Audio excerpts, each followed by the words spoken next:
இன்னைக்கு முதலமைச்சர் விழுப்புரத்துல தியாகிகள் மணிமண்டபம் திறக்கிறார். திறக்கட்டும். எந்த தியாகிகள்? ஐயா ஒரு வாரம் சாலை மறியல் அறிவிச்சார். இவங்க கிட்ட கேட்டு கேட்டு பார்த்தாரு, கொடுக்கல. இடஒதுக்கீடு கொடுக்கல, தனியா கொடுக்கல. பிறகு ஐயா அவர்கள் ஒரு வாரம் சாலை மறியல் 1987 செப்டம்பர் 17 23 வரைக்கும். அதுல முதல் நாள் 21 பேர் அவங்களுடைய உயிரிலை தியாகம் செய்தார். முதல் நாள் காவல்துறையில அது சுட்டாங்க, நேரம் மாறல பார்த்து சுட்டாங்க. அது இன்னைக்கு வரைக்கும் அதை பத்தி கேட்கறதுக்கு ஒரு கட்சி கூட துப்பு கிடையாது, ஒரு இயக்கம் கூட வாய திறக்கணும். இன்னைக்கு வரைக்கும் ஒரு கண்டிப்பு ஒண்ணு கிடையாது. அப்படிப்பட்ட தியாகிகளுக்கு இன்னைக்கு மணிமண்டபம் கட்டுறாங்க, கட்டுங்க. ஆனா அந்த தியாகிகள் குடும்பம் என்ன சொல்றாங்க? பேரங்கிட்ட இப்ப கேட்டா, என் தாத்தா எதுக்கு உயிரை கொடுத்தாருன்னா, தமிழ்நாட்டில் இருக்கிற பிற்படுத்தப்பட்ட வன்னியர் மக்கள் எல்லாம் படிக்கணும், வேலைக்கு போகணும், அந்த நோக்கம் தான் ஐயா. ஆனா அதெல்லாம் விட்டுட்டாரு முதலமைச்சர் அவர்கள். நான் மணிமண்டபம் கட்டுவேன், ஆனா வன்னியர்களுக்கு இடஒதுக்கீடு கொடுக்க மாட்டேன். இது ஒரு அடையாளம். மணிமண்டபம் கட்டுங்க, ஆனா அது போதாதுங்க. இடஒதுக்கீடு கொடுங்க, உங்களுக்கு அதிகாரம் இருக்கிறது, எல்லா அதிகாரம் உங்களுக்கு கையெழுத்து போட்டா போதும்.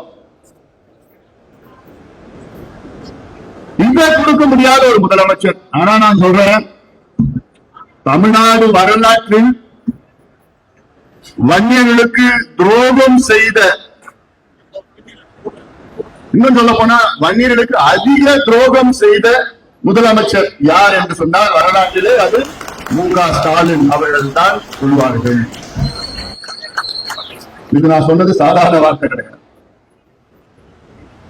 ஏன்னா எம்ஜிஆர் கூட ஐயாவுக்கு நேரம் கொடுக்கல, ஆனா அது அவருக்கு தெரியாது. அதன் பிறகு எப்படியோ ஐயா அவருக்கு சந்தித்த நேரத்துல எம்ஜிஆர் அவர்கள் ஐயா கிட்ட, ஐயா வந்து எம்ஜிஆர் அவர்கிட்ட பார்த்து பேசி, இந்த சமுதாயம் பின்தங்கி இருக்கு, இவ்வளவு வரலாறு எல்லாம் ஐயா பேசின பிறகு, ஐயோ எனக்கு தெரியாம போச்சு டாக்டர், இப்படி இருக்கிறா, இவ்வளவு மோசமா இருக்கா, யாருமே சொல்லல என்கிட்ட.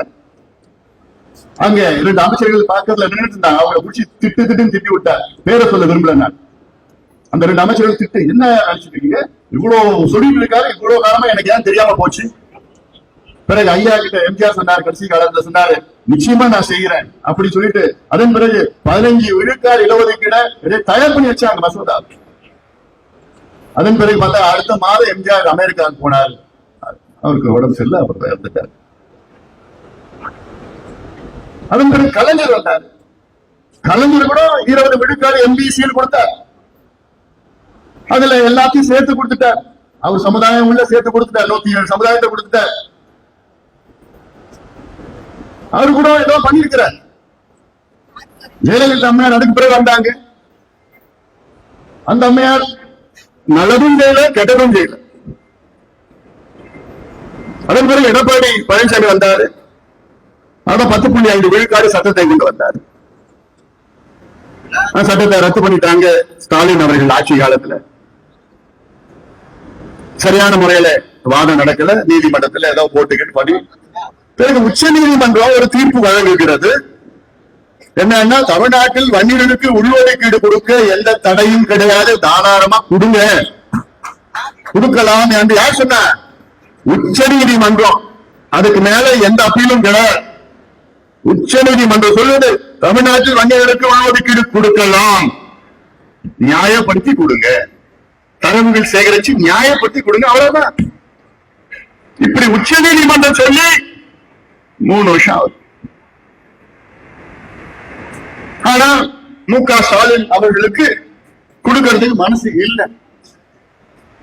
ஆனா அதுல முதல் வருஷம் நானும் ஐயாவும் ஸ்டாலின் அவர்களை, முதலமைச்சர் அவர்களை ஐயா அவர்கள் 3 முறை தனியா போய் சந்திச்சார். நான் சந்திச்சேன்.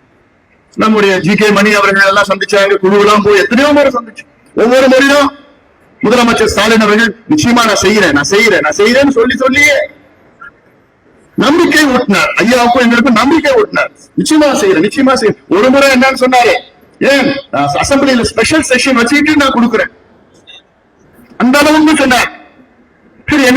கொடுப்பாரு நம்பிக்கை. அப்புறம் பார்த்தா 2 ஆண்டுகளுக்கு பிறகு பார்த்தா அது பண்ண முடியாதுங்க, அது செய்ய முடியாதுங்க, அது மத்திய அரசு செய்யணுங்க. இந்த 2 ஆண்டு காலம் என்ன மாற்றம் வந்தது அவருக்கு? என்ன? இந்த மக்கள் முன்னேறக்கூடாது, இந்த மக்கள் படிக்காம கல்வி அறிவு இல்லாம மதுவுக்கும் குடிக்கும் போதைக்கும் அடிமையாகி அப்படியே இருக்கணும், முன்னேறக்கூடாது. அப்பதான் இவங்களுக்கு ஓட்டு போடுவாங்க, இவங்க ஓட்டு வங்கி. அந்த ஒரே காரணத்துக்காகத்தான் இன்னைக்கு ஸ்டாலின் அவர்கள் அதிகாரம் இருந்தும் தரவுகள் இருந்தும் உச்சநீதி வழக்கு தீர்ப்புகள் இருந்தும் எல்லாம் இருந்தும் மனசு இல்லை, கொடுக்கிறது மனசு இல்லை. இந்த மக்கள் படிச்சுடுவாங்க, படிச்சா முன்னுக்கு வந்துடுவாங்க, ஓட்டு போட மாட்டாங்க.